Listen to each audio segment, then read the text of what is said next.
रोजगार निर्मिती लघुउद्योगाच्या माध्यमातून होते आणि विशेषतः आपण ज्यावेळेस मोठ्या उद्योगाचा विचार करतो त्यावेळी त्या मोठ्या उद्योगालाही संपूर्ण पूरकता ही आमच्या लघुउद्योगामुळे येते आणि म्हणूनच आपले देशाचे पंतप्रधान माननीय मोदीजींनी लघुउद्योगाला फार जास्त महत्त्व दिलं आहे आणि आपण बघितलं असेल तर कोरोनाच्या काळात देखील विविध उपाययोजना करत असताना आमचा लघुउद्योग जगला पाहिजे. तो या संपूर्ण कोरोनाच्या त्रासदीमध्ये त्याला फारसं पाठबळ नाही आहे हे लक्षात घेऊन वेगवेगळ्या योजनांच्या माध्यमातून त्याला पाठबळ देण्याचं काम हे मोदीजींनी केलं आणि आपण सगळ्यांनी ते निश्चितपणे बघितलेलं आहे. महाराष्ट्रामध्ये देखील आमचा प्रयत्न हाच आहे की लघुउद्योगाला आपल्याला बळ देता आलं पाहिजे. आज खरं म्हणजे ज्या प्रकारची जागतिक परिस्थिती तयार झाली आहे, कोरोनामुळे पहिल्यांदा आणि दुसऱ्यांदा जे काही आता रशियाचं युद्ध चाललं आणि त्यानंतर जे काही सँक्शन्स रशियावर टाकले आहेत, या सगळ्या गोष्टीतनं भारताकरता एक संधी तयार झाली आहे आणि विशेषतः ग्लोबल सप्लाय चेनचा भाग होण्याकरता एक अत्यंत महत्त्वाची संधी ही आपल्या उद्योगांकरता आता तयार होते. मी काल परवा रशियामध्ये होतो आणि रशियातल्या उद्योजकांची चर्चा करताना आता रशियाचा ट्रेड हा मोठ्या प्रमाणात चीनशी होतोय, पण चीनवर त्यांचा विश्वास नाही आहे. युरोपशी ते ट्रेड करू शकत नाही आहेत. अशा या सगळ्या परिस्थितीमध्ये भारताला एक खूप मोठी अपॉर्च्युनिटी तयार झाली आहे. अनेक उद्योग घटकांची देखील माझी चर्चा झाली. आज त्याच्यातला बराचसा ट्रेड हा वेगवेगळ्या देशाच्या माध्यमातून होतो आहे, व्हाया होतो आहे, डायरेक्ट होत नाही आहे, थेट होत नाही आहे. पण आता थेट करण्याशिवाय पर्याय नाही आहे. आणि आता ऑइलमध्ये तर आपण त्या ठिकाणी रुबल आणि रुपी असा एक्सचेंज सुरू केल्यामुळे एक नवीन दालन इतरही उद्योगांकरता मोठ्या प्रमाणात त्या ठिकाणी सुरू होत आहे. मी त्या संदर्भात एकदा सविस्तर केंद्र सरकारशी देखील बोलणार आहे.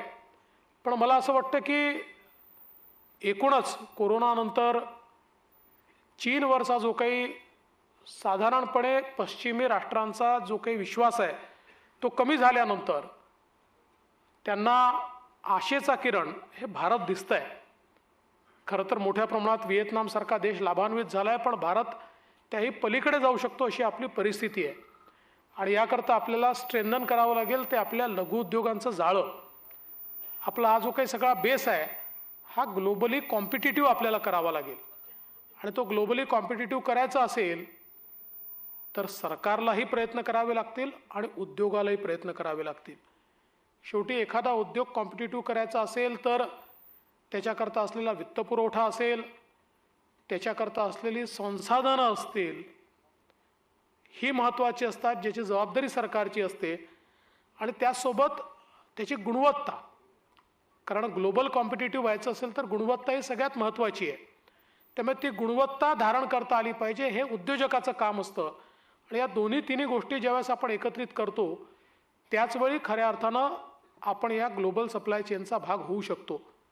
आणि मला असं वाटतं की महाराष्ट्रामध्ये निश्चित आपला हा प्रयत्न असेल, कारण आपला महाराष्ट्र हा उद्योगाकरता त्या ठिकाणी ओळखला जातो. देशाच्या औद्योगिक उत्पादनामध्ये प्रामुख्यानं आपला वाटा आहे. मॅन्युफॅक्चरिंग सेक्टरमध्ये आपण देशामध्ये पहिल्या क्रमांकावर आहोत. आणि म्हणून अत्यंत महत्त्वाचं आहे की ज्याचा उल्लेख आता या ठिकाणी खरं म्हणजे भूषणजींनी केला की आपल्या ज्या काही अडचणी आहेत, ज्या काही समस्या आहेत त्या दूर करणं मला अतिशय महत्त्वाचं वाटतं. खरं तर आपण बघितलं असेल तर मगाशी तुम्ही उल्लेख केला 14 ते 19चा, या काळामध्ये आपण उद्योगस्नेही अशा अनेक त्या ठिकाणी योजना आणल्या, अनेक निर्णय केले. मग त्याचा परिणाम काय आहे तर साधारणपणे 2013मध्ये आपण जर बघितलं तर महाराष्ट्रात जी काही परकीय गुंतवणूक येत होती त्याच्यामध्ये आपण साधारण 5व्या क्रमांकावर होतो. 14-15मध्ये आपण दुसऱ्या क्रमांकावर 15 साली, आणि 15 नंतर तर 19 पर्यंत प्रत्येक वर्षी आपण पहिल्या क्रमांकावर गेलो आणि अनेक वेळा गुजरातची चर्चा होते आणि अलीकडच्या काळात जरा जास्त चर्चा व्हायला लागली आहे. म्हणून मी या ठिकाणी रेकॉर्ड स्ट्रेट झालं पाहिजे, सगळ्यांना माहिती असली पाहिजे म्हणून सांगतो की 2017 साली महाराष्ट्राचं जे काही आपल्याकडची गुंतवणूक होती, परकीय गुंतवणूक होती, जी साधारणपणे 13-14 साली $6 बिलियन होती, ती 17 साली $20 बिलियन पोचली. आणि यातलं महत्त्वाचं असं आहे की आपण 4-5व्या नंबरवरचा जो महाराष्ट्र होता, आपण पहिल्या नंबरवर तर गेलोच, पण आपल्या मागची जी राज्य होती म्हणजे दिल्ली, गुजरात, कर्नाटक आणि तमिळनाडू या सगळ्यांची मिळून बेरीज $13 बिलियन होती आणि एकट्या महाराष्ट्राची $20 बिलियन होती. आणि हे 6 बिलियन वरनं आपण 26 बिलियन पर्यंत वर नेलो होतं आणि सातत्याने पहिल्या क्रमांकावर आपण होतो. दुर्दैवाने गेल्या 2 वर्षांमध्ये आपला पहिला क्रमांक घसरला आणि गुजरात पहिल्या क्रमांकावर गेला आणि गुजरात हा 3 बिलियन वरनं 22 बिलियन वर गेला, 23 बिलियन वर गेला आणि आम्ही 26 बिलियन वरनं 18 बिलियन वर आलो. त्यामुळे नुसते गुजरातच्या विरुद्ध भाषणं देऊन गुजरातला बीट नाही करता येत, त्याकरता तशा पॉलिसीज असाव्या लागतात. आणि मला आनंद आहे की 5 वर्ष सातत्याने गुजरातला मी मागे ठेवलं होतं आणि महाराष्ट्राला पहिल्या क्रमांकावर आणलं होतं. आणि आता हे जे बोलतायत त्यांनीच पुन्हा एकदा गुजरातला पहिल्या क्रमांकावर नेलं आणि महाराष्ट्राला खाली आणलं. आणि म्हणून मला असं वाटतं की शेवटी उद्योजक जो असतो ना, तो तुमच्याकडचं वातावरण कसं आहे हे बघत असतो. माझा सवाल आहे की या महाराष्ट्रामध्ये 3,50,000 कोटी रुपयाची गुंतवणूक होऊन या ठिकाणी देशातली सगळ्यात मोठी रिफायनरी येणार होती. 3,50,000 कोटीची गुंतवणूक म्हणजे देशाच्या इतिहासातली सगळ्यात मोठी गुंतवणूक, देशाच्या इतिहासातली. बरं, करणार कोण होतं? करणार होत्या सगळ्या शासकीय ऑइल कंपनीज आणि त्यांच्यासोबत पार्टनर म्हणून जी मिडल ईस्टची कंपनी आहे ती. आणि या एका गुंतवणुकीने काय झालं असतं? या एका गुंतवणुकीने 5 लाख लोकांना रोजगार आपण देऊ शकलो असतो. पण त्याहीपेक्षा महत्त्वाचं काय आहे? त्याहीपेक्षा महत्त्वाचं असं आहे की तुम्ही जर गुजरातच्या अर्थव्यवस्थेला बघितलं तर गुजरातच्या अर्थव्यवस्थेमध्ये 2च गोष्टींचा वाटा आहे. पहिला वाटा आहे तो जामनगरच्या रिफायनरीचा आणि दुसरा वाटा आहे तो मुंद्रा पोर्टचा. या जामनगरच्या रिफायनरीपेक्षा 3 पट 4 पट मोठी रिफायनरी जर महाराष्ट्रात तयार झाली असती तर महाराष्ट्र पुढचे 10 वर्ष म्हणजे इतर कुठल्याही राज्यांपेक्षा थेट 10 वर्ष पुढे गेला असता. परंतु दुर्दैवाने त्या रिफायनरीला आम्ही विरोध केला, ती आम्ही होऊ दिली नाही. आता आजही ती करणार आहोत आम्ही, पण आज प्रॉब्लेम काय आहे बघा, आता ती स्केल डाऊन झाली आहे. आता ती 3.5 लाख कोटीची राहणार नाही, कारण मग सरकार वेगवेगळे ऑप्शन्स बघतं. जर 3-4 वर्षाचा भाग निघून गेला तर मग 2-3 ठिकाणी रिफायनरीज होतात आणि त्यामुळे इतकी मोठी आपली गुंतवणूक ही आपण घालवली.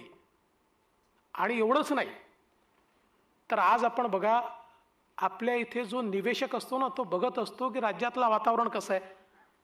आज सगळ्यात जास्त एम्प्लॉयमेंट तयार होते इन्फ्रास्ट्रक्चरच्या प्रोजेक्टमधनं. आपण बुलेट ट्रेन बंद केली, आपण मेट्रो बंद केली. 1 लाख कोटीची गुंतवणूक असलेल्या बुलेट ट्रेनमध्ये 0.01% मिळालेलं कर्ज, 50 वर्षाचं कर्ज आणि 20 वर्षाचं मोरटोरियम, म्हणजे तुम्हाला 1 लाख कोटी फुकट मिळत आहेत. आणि त्याची गुंतवणूक तुमच्या इथं होत असताना टेक्नॉलॉजी ट्रान्सफर आहे आणि लोकल सोर्सिंग आहे, हा नियम आहे. त्यामुळे लोखंड कुठलं यूज होणार आहे, मटेरियल कुठलं यूज होणार आहे, लेबर कुठला यूज होणार आहे, पण आम्ही ते थांबवलं. 20,000 कोटी रुपयाची गुंतवणूक केलेली मेट्रो 3 आम्ही थांबवली, आम्ही नाही होऊ दिली. आज मुंद्रा पोर्टपेक्षा मोठा आणि जगातला सगळ्यात चांगला पोर्ट आमच्या महाराष्ट्रात आम्ही करू इच्छितो, वाढवणला. वाढवणचं जे बंदर आहे हे सगळ्यात डीप ड्राफ्ट असलेलं पोर्ट आहे. जगातलं कुठलंही जहाज त्या ठिकाणी येऊ शकतं, कुठलंही जहाज. आज आपली अवस्था अशी आहे, रशियामध्ये परवा मी बिझनेस मीटिंग घेतली, त्या सगळ्यांची कंप्लेंट काय होती, साहेब JNPTवर जागाच नाही पुरत, टर्नअराउंड टाईम जास्त आहे, आम्हाला शिपमेंटच मिळत नाही. कारण एकटं JNPT कुठे पुरून होणार आहे. आज भारताचा उद्योग इतक्या मोठ्या प्रमाणात वाढतोय आणि त्याच्यापेक्षा मोठा पोटा 76% कंटेनर ट्रॅफिक देशाचा हा JNPT त्या ठिकाणी हँडल करतो. त्यापेक्षा मोठा पोर्ट जर आपण वाढवणला करू शकतो आणि नॅचरल डीप ड्राफ्ट आहे आणि आता त्याच्यामध्ये आपण राईट ऑफ वे नवीन शोधलाय, त्यामुळे डहाणूच्या नॅचरल एरियाला कुठेही आता आपण टच करत नाही. जे काही मासेमारी करणारे आहेत त्यांचे काही विषय असले तर ते पूर्णपणे, कारण आपण बघा जगाच्या पाठीवर ज्या ज्या ठिकाणी पोर्ट आहेत त्या त्या ठिकाणी आपल्याला मासेमारीचं बंदर देखील दिसत आहे. त्यामुळे त्यांना कुठेही अडचण येऊ द्यायची नाही, त्यांच्या सगळ्या समस्या आपण सोडवू शकतो. पण नाही, आमचं धोरण एकच, सगळं बंद करणार. आणि मग सगळं बंद करणार तर गुजरातच्या पुढे जाणार कसं? तिथे सगळं सुरू आहे, मुंद्रा पोर्टही चालला आहे, तिथे रिफायनरी पण चालली आहे. आज हे दोनच, म्हणजे बाकी तर सोडाच, पण रिफायनरी आणि वाढवण बंदर हे जर दोन केलं तर महाराष्ट्राला पुढचे 10-20 वर्ष कोणी महाराष्ट्रापर्यंत पोचूच शकत नाही, इतकं महाराष्ट्र त्यातनं पुढे जाणार आहे. पण या सगळ्या ज्या गोष्टी आहेत त्याला आम्ही विरोध करतो आणि आमची अपेक्षा अशी आहे की आमच्याकडे गुंतवणूक आली पाहिजे. अशी गुंतवणूक येत नाही. खरं म्हणजे गेल्या 2 वर्षामध्ये आपल्यापैकी अनेकांनी अनुभवलं असेल, प्रत्येक सबसिडी अनाऊन्स केलेली ही सबसिडी मिळवण्याकरता 10% पैसे द्यावे लागायचे. आता पॉवर सबसिडीमध्ये 10% पैसे द्यायचे, कुठला नियम काढला? म्हणजे भ्रष्टाचार म्हणजे किती भ्रष्टाचार. पॉवर सबसिडीज बंद करून टाकली, मग ती सुरू केली. वेगवेगळ्या प्रकारच्या सबसिडी मिळवायला माझा सवाल आहे, 15 ते 19च्या काळात, 14 ते 19च्या काळात एक नवा पैसा कोणाला द्यावा लागला नाही. आम्ही प्रयत्न करायचो, गरज पडली तर कर्ज घ्यायचो, पण त्या ठिकाणी आम्ही ती सबसिडी द्यायचो. आज जर तुमच्याकडे त्या सबसिडी करताही पैसा द्यावा लागत असेल, लाच द्यावी लागत असेल, तर काय अवस्था होईल? आणि म्हणून ही जी काही सगळी अवस्था महाराष्ट्राची आपण केली, आणि आता काल परवा फॉक्सकॉनच्या संदर्भात, वेदांता फॉक्सकॉनच्या संदर्भात, खरं म्हणजे मला कधी कधी आश्चर्य वाटतं की स्वतः जे काही वेदांताचे प्रमुख आहेत अनिल अग्रवाला यांनी ट्विट करून सगळी वस्तुस्थिती मांडली, सगळी वस्तुस्थिती. पण तरी आमच्या इथे काही लोक, आणि मी सगळे पत्रकार म्हणणार नाही, पण 3-1 पत्रकार आमच्याकडे आहेत, त्यांची नावं मी घेत नाही, पण ते 3 पत्रकारांची मी नावं सांगत नाही, पण ते त्यांच्या संस्थेकरता काम नाही करत, ते राजकीय नेत्यांकरता काम करतात आणि तेच नरेटिव्ह तयार करून राहिले. खरं म्हणजे ज्या दिवशी मी शपथ घेतली, दुसऱ्या दिवशी मी CEO MIDCला बोलवलं. म्हटलं काय चाललंय? ते सांगितलं, साहेब ही वेदांता फॉक्सकॉन डील आहे, पण याच्यामध्ये थोडा त्यांचा कल गुजरातकडे दिसतोय, आपण जरा घाई केली पाहिजे. तात्काळ मी CM साहेबांशी बोललो. अनिल अग्रवालांशी माझे स्वतःचे वैयक्तिक संबंध आहेत, मी त्यांना फोन लावला. मी त्यांना सांगितलं की हे तुम्ही का गुजरातमध्ये करताय, इकडे करा. पूर्वी एकदा आपली चर्चा या संदर्भात झाली आहे, जे गुजरात देत आहे ते आम्ही द्यायला तयार आहोत, त्याच्यापेक्षा किमान जास्त द्यायला तयार आहोत. मग CM साहेब बोलले, तसं पत्र त्यांना लिहिलं. मी स्वतः त्यानंतर त्यांच्या घरी गेलो. त्यावेळेस त्यांनी एकच सांगितलं की आम्ही ॲडव्हान्स स्टेजमध्ये गेलो आहोत, गुजरातमध्ये आता निर्णयाच्या जवळ आम्ही पोचलो आहोत, आता आम्हाला परत येणं थोडं कठीण आहे, पण मी तुम्हाला एवढं आश्वासित करतो की आमचा कल आहे, आम्ही महाराष्ट्रामध्ये निश्चितपणे गुंतवणूक करणार आहोत.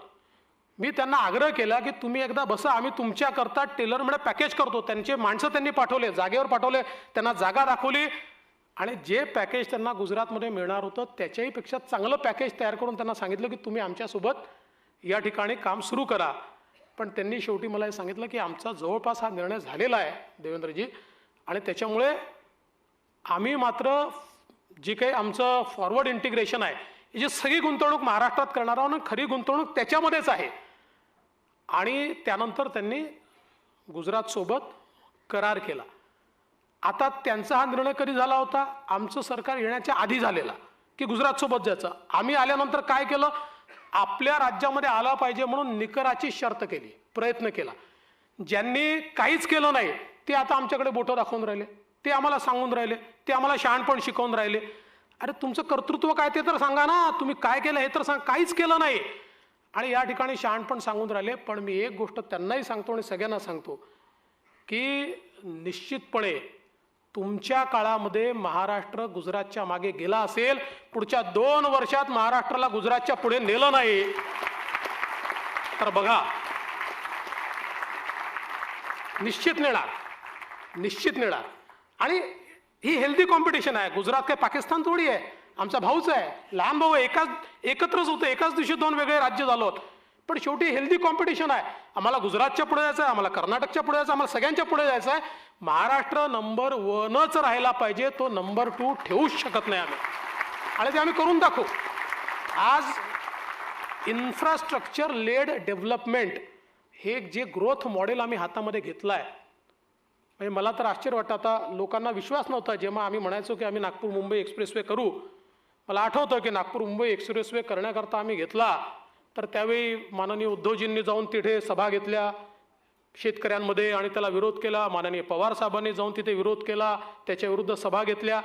पण आज आम्ही तो करून दाखवला आणि माझा दावा आहे एकदा तो पूर्ण सुरू झाला की next industrial corridor and economic corridor will be Nagpur Mumbai expressway. हा नेक्स्ट कॉरिडॉर आहे. त्यामुळे इन्फ्रास्ट्रक्चर हे एक अशी गोष्ट आहे की ज्यातनं मोठ्या प्रमाणात आपण परिवर्तन करू शकतो. आता आपण MIDCचा विचार केला तर गेल्या 2-2.5 वर्षामध्ये MIDCचं काय चाललं होतं? आणि मी अधिकाऱ्यांना दोष देत नाही, अधिकारी जसं सरकार बघतं तसं करतं.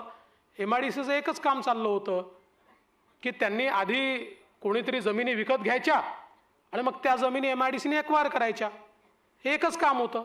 5-7 दलाल होते, पाहिजे तर नावही देऊ शकतो. हे 5-7 दलाल आधी जाऊन जमिनी खरेदी करायचे आणि मग त्याच्यानंतर MIDC ती लँड एक्वायर करायची.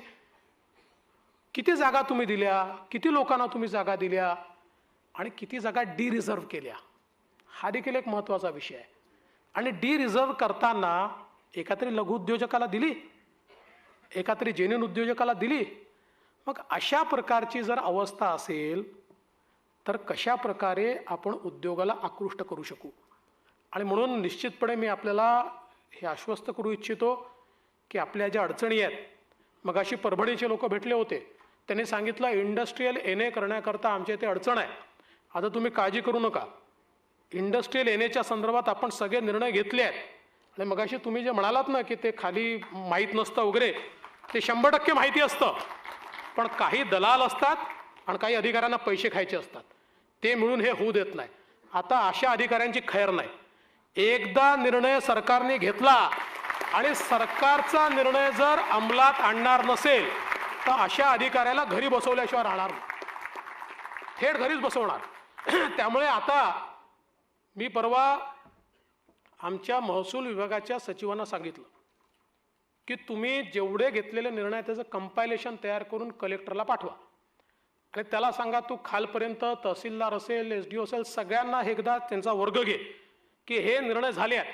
आणि एकाने त्या निर्णयाच्या पलीकडचा कागद मागितला की त्या क्षणी त्याला सस्पेंड करायचं, त्याला ठेवायचंच नाही त्या ठिकाणी. त्याशिवाय हे सुधारणारच नाही. त्यामुळे आता ही परिस्थिती, आणि मी तर एका दिवसात काही सुधारणार नाही आहे कारण सवयी बिघडवून टाकल्या आहेत. वरपर्यंत जर जात असेल तर खाली असंच होतं. पैसे घेऊन घेऊन नेमणुका केल्या तर असंच होणार आहे. त्याच्यामुळे तुम्ही हे लक्षात ठेवा. आणि जसं परभणीवाल्यांनी सांगितलं, माझ्या सगळ्या जिल्ह्यांना विनंती आहे, तुमच्याकडच्या अडचणी तुम्ही लघुउद्योग भारतीच्या माध्यमातून मला पोचवा. ज्या जेन्युइन अडचणी आहे ते सोडवणारच, 100% सोडवणार. त्या महसुलीच्या असो, त्या इंडस्ट्रीच्या असो, त्या विजेच्या असो.